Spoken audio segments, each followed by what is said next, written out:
당신은 혹시 어떤 사람의 말이 이상하게도 거슬린 적 있나요?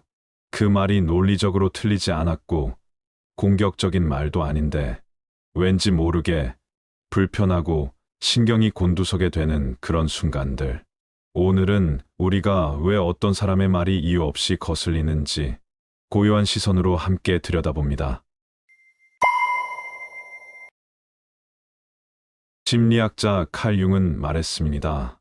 당신이 타인에게서 싫은 점을 발견하는 것은 당신 자신이 억누르고 있는 부분이다. 이 현상을 투사라고 합니다. 상대의 말이 거슬릴 때 그 말은 사실 우리 내면의 어떤 그림자를 건드린 신호일 수 있습니다.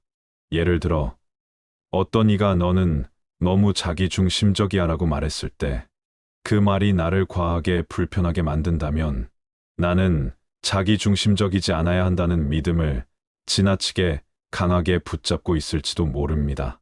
혹은 자신도 모르는 자신의 단점을 다른 사람이 가지고 있을 경우 더욱더 상대를 경멸할 때도 있습니다. 실제로 정신분석학자 하인츠 코엇은 우리는 타인을 통해 자기 감정의 결핍이나 과잉을 조정하려 한다고 말했습니다. 세상 모든 것은 진동합니다. 소리, 감정, 언어도 각자의 주파수를 갖고 있습니다. 물리학에서는 이것을 공명이라고 부릅니다. 내 몸과 마음이 가진 주파수에 맞지 않는 말이 들려올 때 우리는 불협화음을 경험합니다. 예를 들어 말투가 너무 빠르거나 느린 사람, 말의 억양이 내 리듬과 맞지 않을 때 우리의 청각 피질에서는 위협 반응에 가까운 미세한 스트레스 반응이 일어납니다. 미국 캘리포니아대의 신경과학자 사라 코너 박사의 연구에 따르면 어떤 말투나 목소리는 그 내용과 무관하게 듣는 사람의 자율신경계를 자극할 수 있다.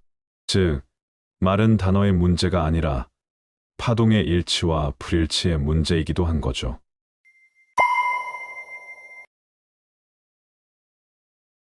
우리가 누군가의 말을 들을 때 뇌의 여러 영역이 동시에 반응합니다. 브로카 영역은 말의 구조와 논리를 해석하고 변연계는 감정을 느끼며 전전두엽은 그 말을 해석하고 의미를 판단합니다. 하지만 만약 그 말에 감정적 불편이 섞인다면 편도체가 먼저 반응하면서 위협 혹은 불쾌로 인식하고 합리적인 해석, 이전의 본능적 거부감이 생깁니다. 하버드 대학교의 뇌과학자 조셉 르두의 실험에 따르면 감정은 생각보다 빠르다.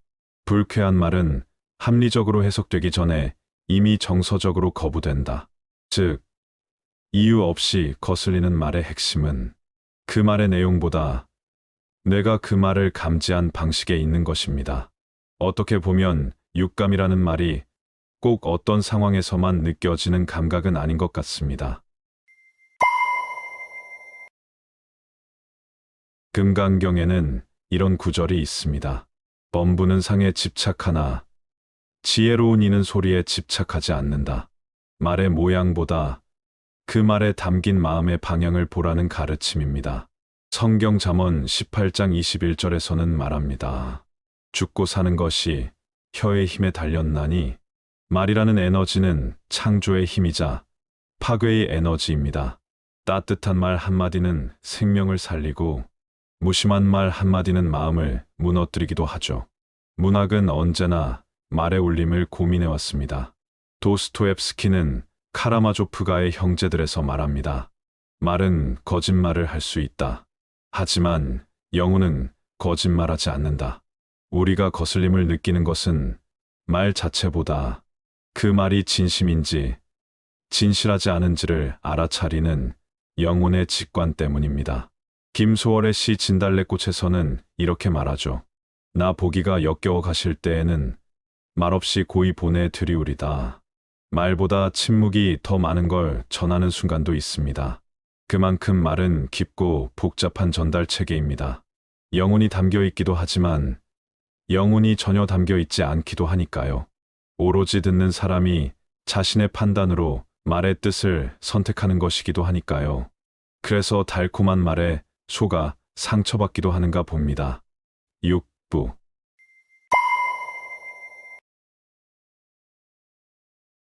어떤 말이 거슬릴 때 우리는 자신의 내면에 질문해야 합니다.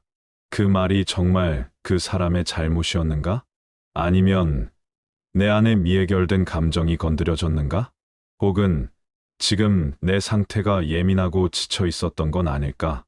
철학자 쇼펜하우어는 말했습니다.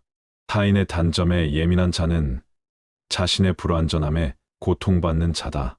이 말은 자신이 불완전하기에 다른 사람의 단점을 신경 안 쓰고 넘어갈 수 있는 심리적 여유로움이 없어서 늘 다른 사람의 단점에 민감하게 반응하여 지속적으로 괴로워한다는 말입니다. 그래서 때로는 그 거슬림이 나를 더 깊이 이해하는 거울이 됩니다. 그리고 그 순간 우리는 조금 더 자신과 가까워지게 되지요. 좀 더 성장할 필요가 있다는 신호이기도 합니다. 오늘 누군가의 말이 마음을 흔들었다면 그건 내 안의 에너지가 작은 떨림으로 대답한 순간일지도 모릅니다. 그 떨림은 상처가 아니라 이해로 가는 첫 파동일 수 있습니다. 말의 파동 속에서 오늘도 당신의 마음이 평안하기를 바라봅니다. 이 영상을 보고 당신의 이야기를 들려주세요. 어디서도 하지 못하는 말을 쏟아내면서 같이 성장해 나가고 싶습니다. 고맙습니다.